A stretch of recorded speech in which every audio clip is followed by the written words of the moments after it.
Oke, tes 1, 2, 3. Alright, halo semuanya, selamat siang, selamat datang di weekly market update pertama yang kita lakukan setelah melalui banyak progres dan pembenahan untuk sistem Altaf and Brothers. So let's get into it. Kita akan langsung masuk ke pembagian tentang masing-masing report institusi yang kita dapatkan, yang sudah kita terima. Kita akan membahas apa aja yang dibicarakan dalam report, ya. Jadi ini adalah bagian analisa fundamental, dan kemudian setelah itu baru kita masuk ke bagian technical.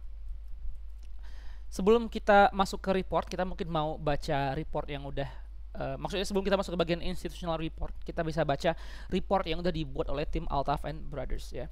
Fokus saat ini akan tertuju pada katalis market yang muncul besok. Di antaranya adalah penguatan USD yang masih berlanjut, ancaman stagflasi di Eropa, dan cancel culture dari BOJ untuk mengintervensi JPY. Let's get into it. So di atas ini ada katalis yang bisa kita baca. Di bawahnya itu adalah kesimpulan dari katalis di atas, ya. Kalau misalnya kalian baca katalisnya sendiri nggak masalah, tapi kalau misalnya kalian belum paham cara membaca katalis, kalian bisa baca dua bagian di sini. Kita langsung ke conclusionnya aja. Dari katalis di atas, tampaknya dolar Amerika sedang dalam situasi yang kuat. Itu karena data inflasi konsumen AS yang lebih tinggi dari yang diperkirakan, yang mengindikasikan bahwa Fed akan mempertahankan suku bunga tinggi untuk waktu yang lebih lama. Apa yang bisa kita harapkan selanjutnya? Dengan data inflasi yang lebih tinggi dari yang diharapkan, dolar Amerika mungkin akan tetap kuat dalam waktu dekat. Suku bunga tetap tinggi. Fed berencana untuk menjaga suku bunga tinggi untuk beberapa waktu lagi. Ini adalah tindakan untuk mengendalikan inflasi. Jadi jika kamu ingin minjam uang, bla bla bla. Ketidakpastian ekonomi, ya, bagian 3. Namun Federal Reserve juga menunjukkan adanya banyak ketidakpastian seputar ekonomi, harga minyak, dan pasar keuangan. Ini berarti mereka ingin berhati-hati dalam mengambil keputusan lebih lanjut. Ketidakpastian ini bisa mempengaruhi pergerakan mata uang. Dengan begini, kita akan memulai minggu depan dengan pandangan USD bullish. Oke, ini sudah minggu depan. So outlook yang kita punya untuk minggu ini adalah USD bullish. Nah, di sini juga ada euro mengalami pelemahan akibat data inflasi US yang lebih tinggi dari perkiraan. Oke. Euro melemah di bawah 106 karena investor berbondong-bondong menuju dolar setelah data inflasi AS lebih tinggi dari yang diharapkan. Meskipun Fed sebelumnya menyebutkan kemungkinan akan naikkan suku bunga, tapi sekarang mereka tampaknya agak hati-hati. Mereka ingin memantau ekonomi lebih lanjut sebelum membuat keputusan. Alright, that's a good one. So, bisa dibilang kondisi saat ini terbagi dua, antara rate hike atau hold. Kalau kita melihat dari dot plot yang dimiliki oleh Fed, itu masih ada menunjukkan satu kali rate hike lagi. Tapi kalau misalkan dari sentimen belakangan yang muncul, banyak yang berargumen bahwa karena dari speech-nya anggota-anggota Fed itu tidak perlu lagi adanya kenaikan suku bunga. But we will see. Dengan begini, mulai hari Senin besok 16/10/2023 kita akan melihat euro sebagai bearish, etc. Semuanya perlu diperhatikan di sini sampai ke bagian yang ini kayaknya kita mau dilihat. Nah, berikut berita dari Reuters yang membicarakan kemungkinan intervensi BOJ tidak akan terjadi dalam waktu dekat. Poin utama, yen tidak memenuhi syarat yang memerlukan intervensi forex. Inflasi Jepang lebih didorong oleh permintaan daripada faktor biaya. Belum saatnya BOJ untuk menaikkan suku bunga jangka pendek. BOJ seharusnya terus meningkatkan fleksibilitas untuk suku bunga jangka panjang. So, ada potensi, ada kemungkinan bahwa 150 nanti itu sudah tidak lagi dijadikan sebagai target intervensi, karena kita udah bilang sejak minggu-minggu kemarin kemungkinan intervensi baru akan terjadi di saat di 155. Oke. Dan tentunya market pasti akan mencari informasi, terus mencari informasi dengan cara membawa USD JPY ke 155. Karena setelah itu baru kita bisa punya data yang bisa dimainkan lagi. Oke, so dari report singkat yang dibuat oleh tim Altaf, kita punya outlook USD bullish, euro dan JPY bearish. Nah, sekarang kita masuk ke bagian research, ya. Kita nggak perlu download satu-satu lagi karena udah download, jadi kita tinggal masuk ke bagian researchnya saja. Kita mulai dari yang pertama, ini dari Goldman Sachs tentang fixed income mengenai suku bunganya. Let's take a look. Disinflation, berkurangnya inflasi di Amerika itu masih still on track, masih dalam jalur, ya. Annual headline inflation was unchanged. Headline di inflasi tidak berubah di 3,7%, ya, walaupun ekspektasinya itu jatuh ke 3,6. Sementara core-nya itu jatuh dari 4,3 ke 4,1. Oke, core jatuh, namun headline year over year ya, bukan core maksudnya, itu tidak jatuh, justru naik ke 3,7 ya. Itu artinya inflasi mungkin belum bisa dikatakan selesai, belum jatuh ya akhir-akhir ini, belum mengalami kejatuhan, karena kalau kita lihat dari headline-nya ya, di sini headline 3,7, headline 3,7 itu sebenarnya mengalami penaikan selama 3 bulan terakhir ya. Sejak 2022 dia puncaknya dari 9,1%, terus jatuh hingga ke 2,7 kalau nggak salah, apa 3,1% ya. Terus sekarang naik ke 3,7. Namun core itu masih terus mengalami penurunan. Limited policy implication. Despite the upside surprise, the US remain on a deflation path and we continue to believe that Fed has reached the end of its hiking cycle. Walaupun adanya peningkatan dari inflasi, Amerika masih dalam rutenya untuk mengurangi inflasinya, dan Goldman Sachs percaya bahwa Fed sudah berada di puncaknya kenaikan suku bunga.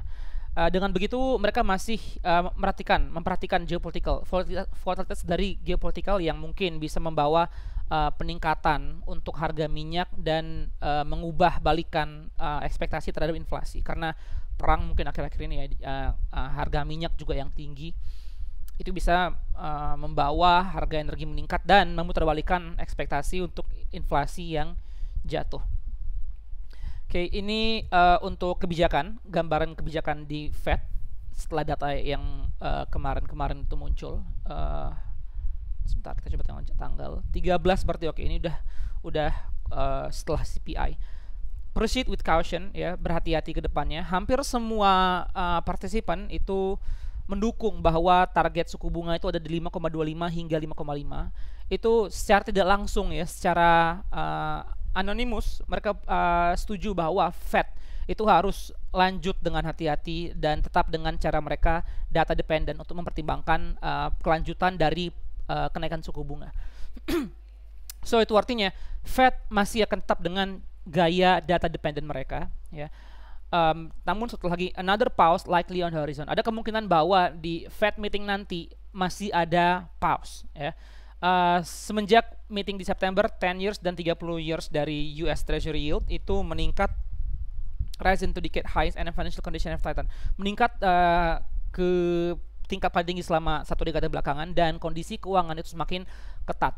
Fed itu secara resmi sudah menyarankan bahwa kenaikan suku bunga itu mungkin bisa mendorong adanya potensi kenaikan suku bunga yang lebih tinggi lagi. Nah, seperti yang juga kita dari kemarin bilang bahwa selama 10 years, selama 10 years, sebentar, mana dia?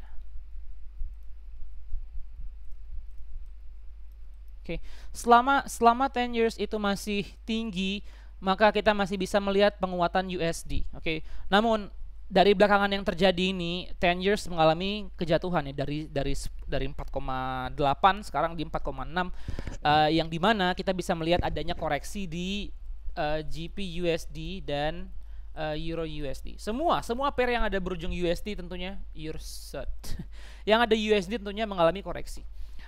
Namun tidak mengubah pandangan kita bahwa kita masih fokus untuk melihat long USD ya minggu ini, karena data inflasi masih tinggi, jadi sedikit terhalukan, sedikit tergeserkan pandangan dari market untuk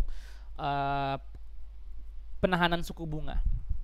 So kita masih percaya Fed mungkin masih perlu menaikkan suku bunga. Kalaupun mereka tidak menaikkan suku bunga, mereka tetap dengan cara sebelumnya, yaitu hawkish pause. Ya, mereka masih akan tetap dengan hawkish pause-nya. Walaupun mereka pause dengan suku bunga, pasti komentar yang muncul nanti pasti tidak jauh dari hawkish pause. Mereka nggak ada rencana untuk menurunkan suku bunga. Oke, kita mungkin nggak terlalu mau baca ini. Nah, ini untuk Israel update. The escalation in tension between Israel dan Hamas itu membuat volatilitas di market,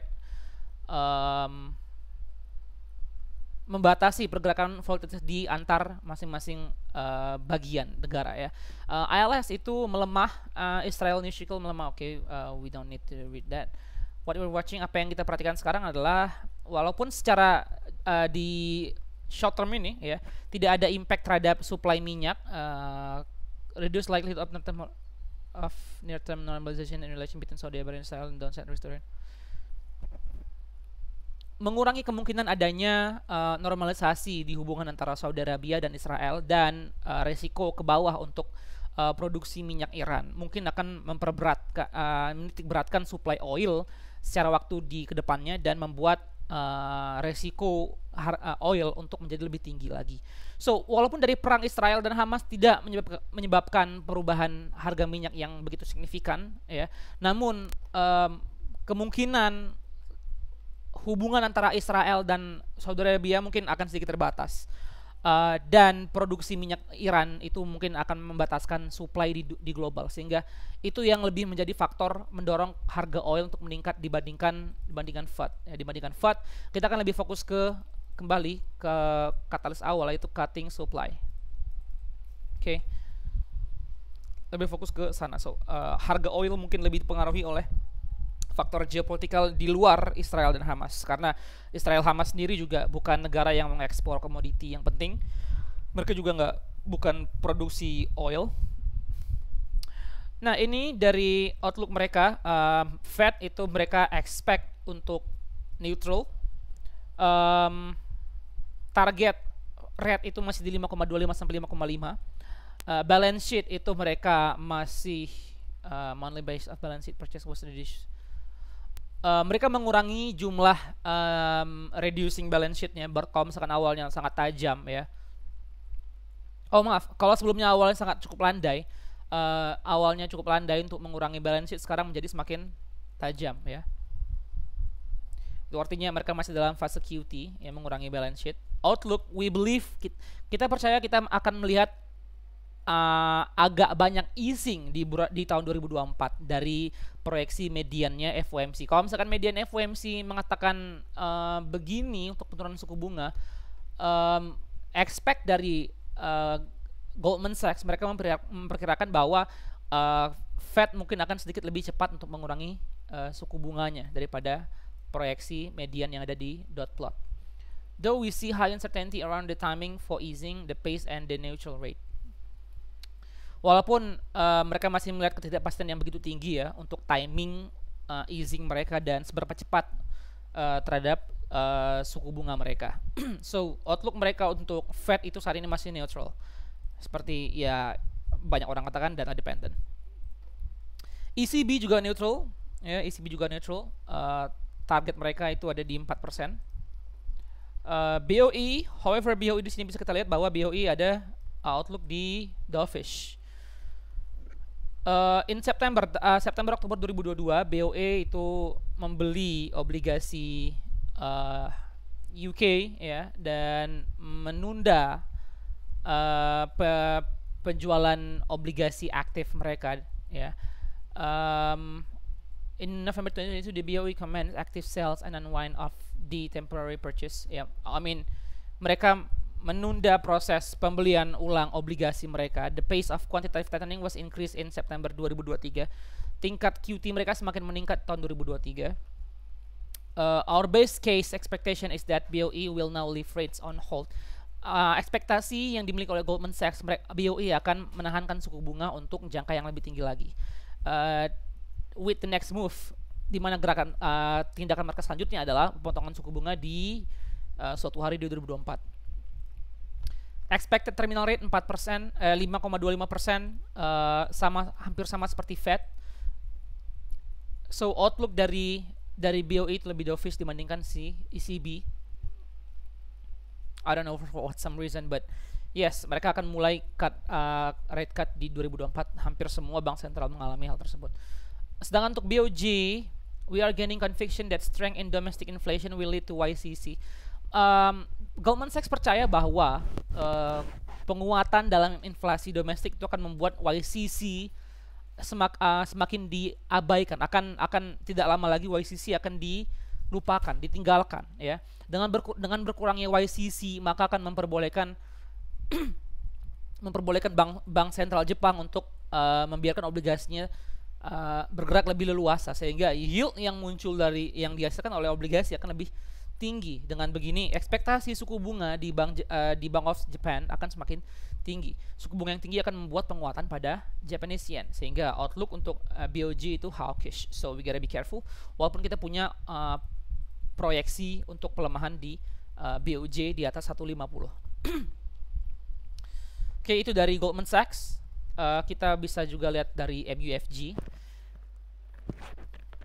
Geopolitical risk aversion may dominate. The flare-up in geopolitical risk from the Middle East has had a relatively muted impact so far on financial market. SHEF has been the main beneficiary among G10 currencies. So risk off sentiment di pasar itu belakangan terlihat tentunya. Kalau misalnya kemarin ada yang ngechat kita menanyakan kenapa SHEF begitu menguat. Ya, di sini dari report MUFG dijelaskan bahwa SHEF mendapatkan dukungan dari aset risk off, ya. It's also help to knock US yield, ini juga karena ada risk off, dan safe haven juga membuat yield US 10 years jatuh, ya. And contributed to a modest reversal of USD strength. Membuat USD melemah karena jatuhnya yield 10 years. The other key factor that helped to damp upward pressure on USD and US yield has been the change in rhetoric from Fed officials who have indicated the higher market yield, if sustained, will reduce the need for a final rate hike this year.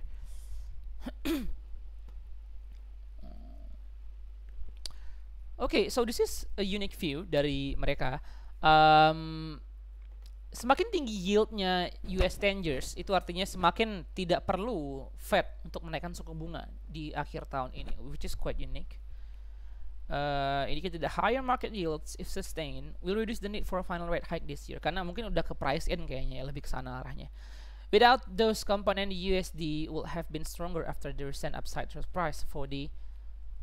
Without this comment. Oh yeah, of course, exactly. Tanpa adanya komen dari Fed, ya, itu USD harusnya lebih kuat, ya, karena Fed berkata bahwa, ya, seperti yang kita dengar minggu lalu, tidak perlu lagi adanya penaikan suku bunga. Tanpa komen tersebut, mungkin kita nggak akan melihat koreksi di GBP USD, Euro USD yang di minggu lalu. Kita mungkin bisa entry yang kita miliki kemarin mungkin bisa lebih langsung mengarah ke bawah gitu kan. Karena tentunya didukung dengan data NFP dan CPI. The ongoing strength of the US economy suggests that the setback for the USD will prove short-lived. Oh, okay. MUFG percaya bahwa penguatan dari US economy itu suggest that setback for USD will prove short-lived. Penguatan USD akan lebih short-term. Wow, okay. Market participants will be watching closely in the week ahead to see if China's economy is deriving more support from policy stimulus when the latest GDP report Q2 will be released. Market fokus ke GDP. Kalau misalkan GDP di China menguat, oke, itu artinya market bakal risk on. Kalau misalkan risk on terlihat, berarti mungkin ada sedikit ancaman pada posisi USD kita. MUFG juga long pada posisi Audi NZD. Mereka nge-close USD ZAR mereka. That's fine. We look at the high frequency Japan flow data this week, and the weekly data from the MOF released today revealed modest foreign bond buying by Japanese investors, while foreign investor returned to the Japan equity market after some heavy selling in recent week. IMF positioning data also revealed some increased appetite for selling the yen by leverage fund.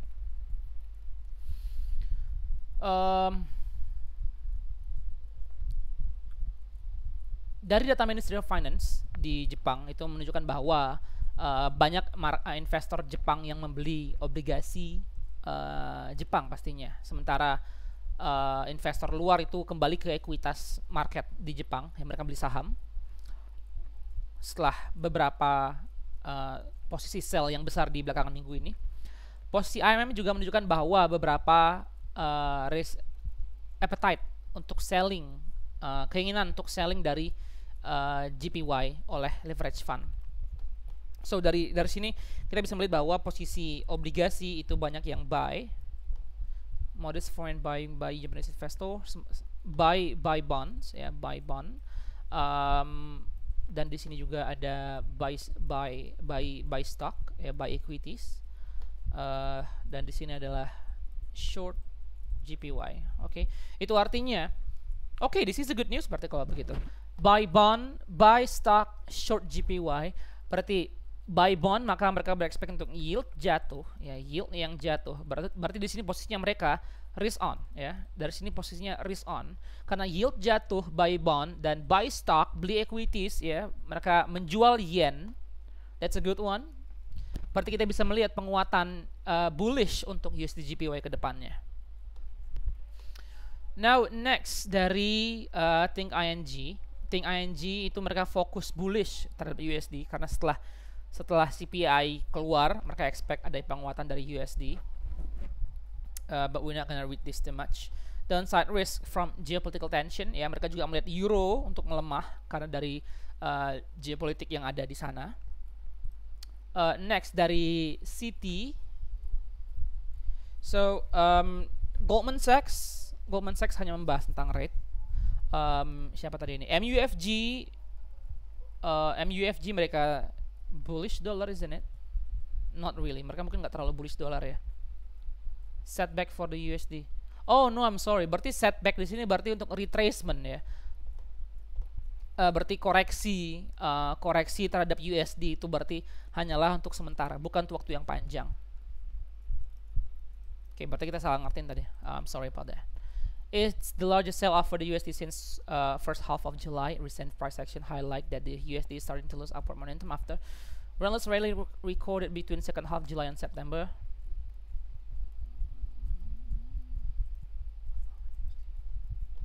However, the financial market impact so far from the conflict has been relatively muted. The price oil initially rose by around $6 per barrel. The main beneficiary in the FX market this week from the pick up in geopolitical risk has been Swiss franc, which has been the top performing G10 currencies.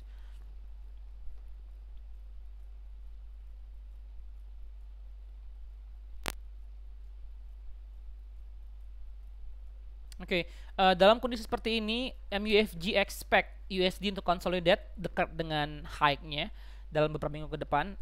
Penguatan data ekonomi di Amerika mungkin seharusnya memberikan penguatan juga terhadap USD dan yieldnya US, ya. Temporary setback for USD, Fed rhetoric make it harder to regain upward momentum. Yep, berarti yes, mereka melihat adanya ranging terhadap USD dengan kondisi Fed yang mulai berputar arah, ya, dari awalnya hawkish menjadi agak neutral. Oke, so ini outlook yang dimiliki oleh MUFG. Mereka expect USD untuk konsolidasi dekat dengan high-nya. Kalau misalkan kemarin high USD di berapa? 107. Ya, berarti at least mereka expect untuk di 107 berapa di sini tadi? 10735 baru expect somewhere nearby 106.85 to 107. Range-nya mungkin mau kita perhatikan untuk di USD DXY. Dan dari Think ING mereka juga fokus untuk long USD, sedangkan short euro.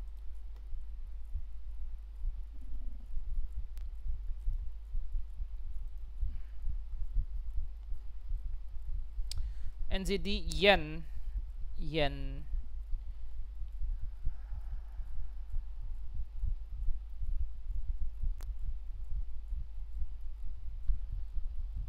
planning for US that should make BOJ more confident in embracing it. Citi percaya bahwa USD JPY itu baru bisa recover di tahun 2024, tidak di tahun sekarang. Kita mau lihat di bagian euro, NZD euro, dan KGJ. That's all you have. Okay, here's it. Euro, Citi view.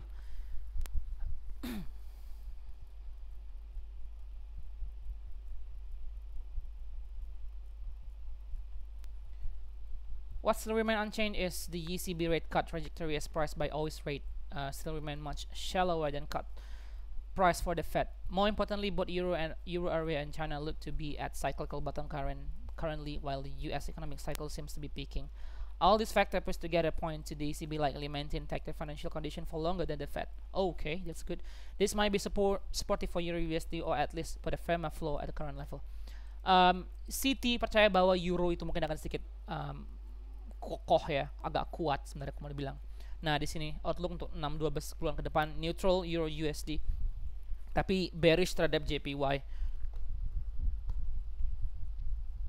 Ini argumennya dikarenakan outlook dari ECB itu lebih kokoh daripada Fed, karena mereka percaya bahwa holdnya ECB itu lebih hawkish daripada holdnya Fed. So this is what I believe. Sehingga ini membuat ECB berpotensi menguat dalam waktu kedepannya. Oke, that's a good one. Itu outlook yang bagus juga. City analysts think USD/GBP is stuck between a bullish and bearish moon impulse.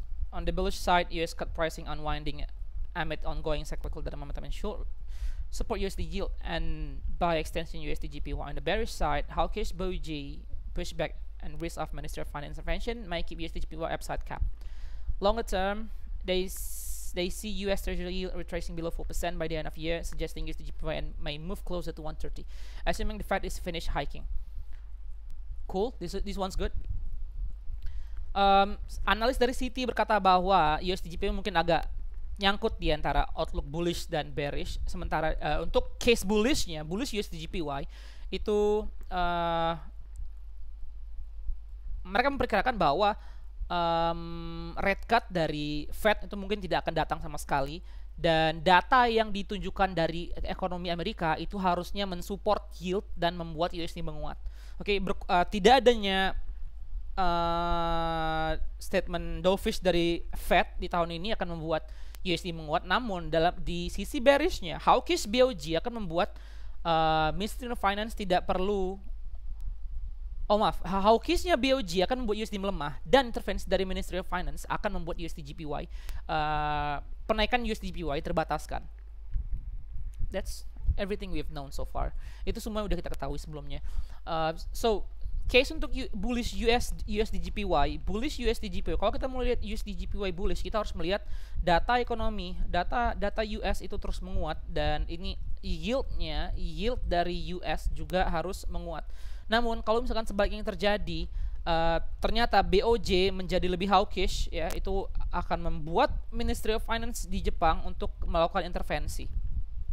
Ya, oke, itu salah satu outlook yang dimiliki oleh Citi, tapi kita juga punya review dari Reuters yang sudah kita bagikan kalau seperti tidak ada intervensi dari pemerintah Jepang, karena data-data masih tidak menunjukkan keperluan adanya intervensi. Alright, so dengan yang kita punya sejauh ini, mari kita translate ke chart. Kita translate dalam bentuk chart, oke? Kita recap, USD salah satu potensi untuk pelemahan USD adalah Fed tidak lagi bernada hawkish, melainkan retorik atau bersiap untuk pivot menjadi dovish. USD bear case.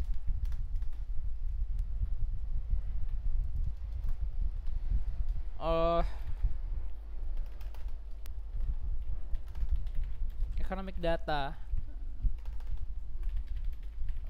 menunjukkan penurunan dari inflasi.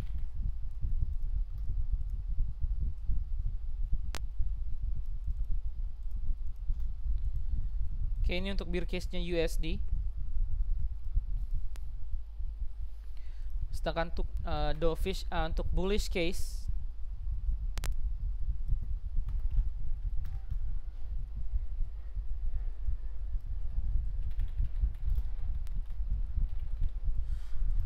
economic data mulai menunjukkan penguatan pada inflasi dan Fed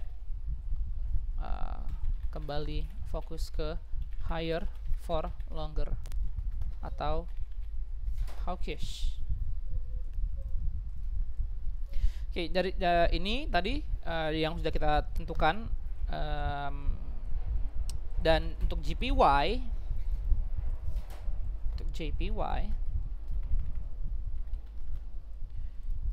bear case,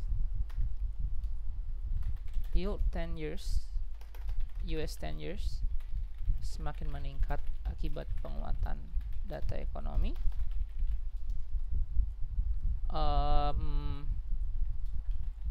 Fed lebih fokus untuk hawkish.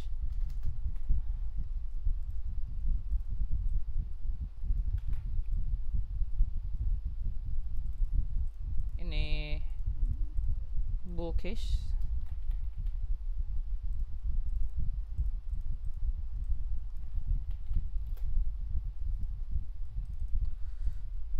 Oke, yield US 10 years mengalami penurunan dan data ekonomi US mulai melemah. Intervensi dari Ministry of Finance dan hawkishnya BOJ. Oke, itu outlook yang mau kita miliki. Mending jadiin satu aja deh.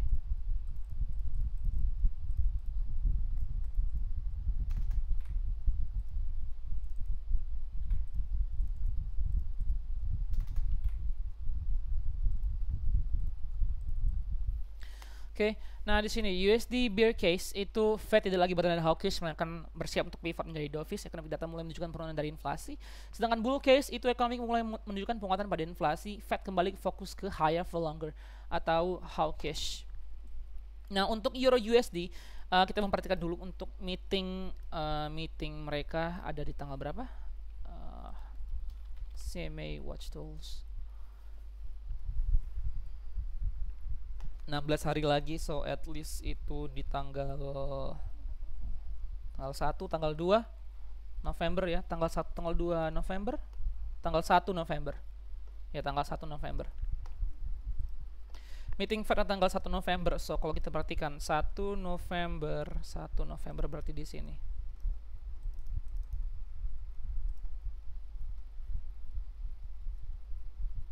Nah, 1 November berarti ada di sini. Nah, kalau kita mau lihat dari bentuk market structure yang ada, kita masih punya banyak cukup ruang untuk bergerak di sini. Entah dia bisa bergerak untuk bearish, proyeksi yang kita miliki, kita bisa expect range di sini untuk dimainkan. Seperti range yang mau kita perhatikan selama Oktober ini hingga 1 November berarti. Mungkin nggak terlalu luas, 1065, 1045, 1045 itu yang mungkin bakal menjadi range kita untuk bermain. Ini spread. Oke, kalau nggak dari spread itu spreadnya lumayan menunjukkan double bottoming spread. Mungkin kita lebih ke arah ranging Euro USD kalau mau dibilang ya. Euro USD untuk lebih ranging mungkin doesn't move anywhere.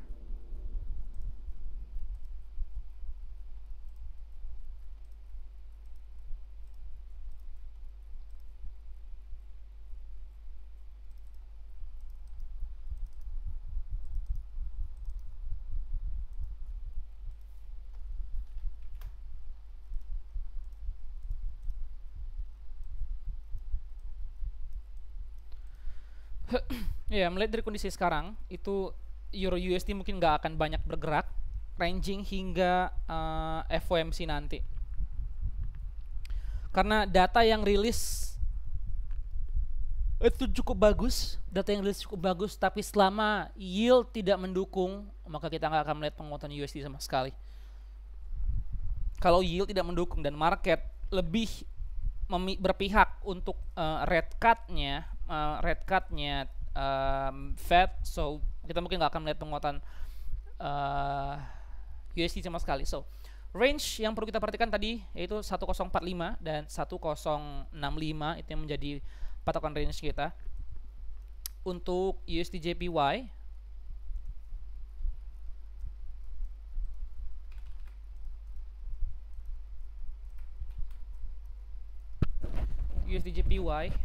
tadi dari yield ya, tadi di sini kita bisa lihat.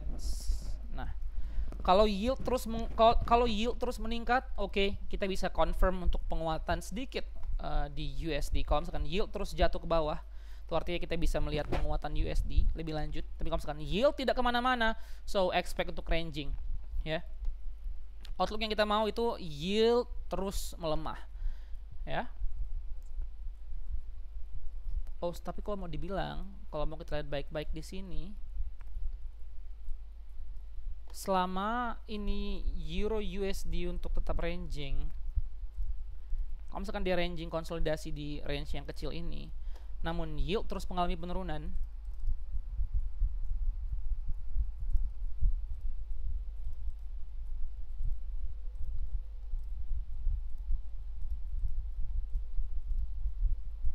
ya.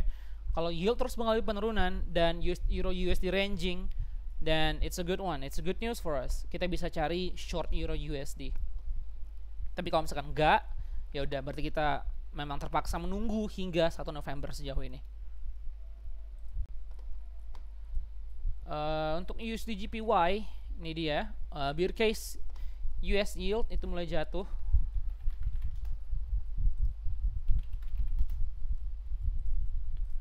Oke, oh no, this is a pretty good one. Di sini kita bisa melihat bahwa adanya, oke, this is good. Adanya penguatan yield ya selama 2 hari belakangan ini. 2 hari belakangan ini yield spread antara US 10 years dan GP 10 years itu lebih berpihak ke USD. Itu artinya kalau misalnya kita terus melihat yield ini meningkat, ya kita terus melihat ada penguatan yield, itu bisa mensupport posisi buy USD JPY kita. Level yang mau kita perhatikan itu mungkin di 149 atau 145 untuk posisi buy. Tapi kalau misalkan market ternyata enggak nyentuh level 2 ini, maka level selanjutnya mau kita perhatikan adalah 150, karena di sini level terakhir di katanya intervensi dilakukan. Oke. Masih sama dengan posisi sebelumnya yang sudah kita bagikan di research. Outlook yang diberikan oleh institusi juga sama dengan yang kita buat di sini ya. Nah, di sini masih sama outlook yang kita berikan. So that's it. Itu outlook yang kita punya untuk bagian USD, JPY dan Euro USD. Bagaimana dengan GP USD?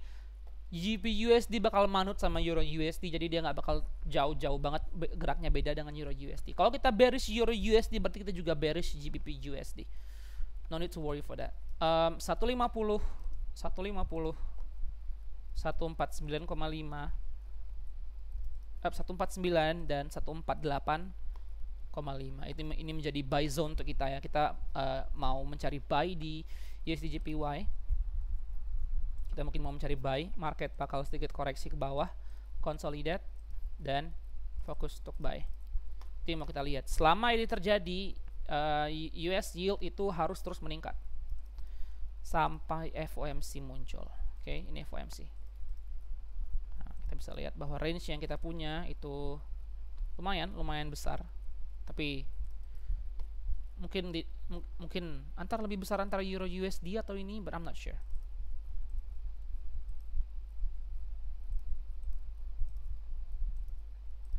Oke, ini range yang bisa kita expect selama hingga bulan 1 November nanti ya. Dari 148,5 sampai 150, expect Euro USD JPY ada di range gitu. Outlook kita tetap sama, USD JPY bullish, Euro USD bearish. Itu yang kita punya. Pertimbangannya ya ini tadi yang kita bagikan di sini. Ini pertimbangan yang ada di sini ya. Oke, thank you for watching. Itu semua bisa kita berikan. USD JPY pantau 149 dan 148,5. Euro USD pantau 155. Berapa di sini? 155 dan 106 ya. 106 dan 155. Berarti di sini. Itu zona yang mau kita perhatikan baik-baik. Ya, untuk posisi sell kita. Okay, that's it. Thank you for watching. I hope you guys have a good day and manage your risk.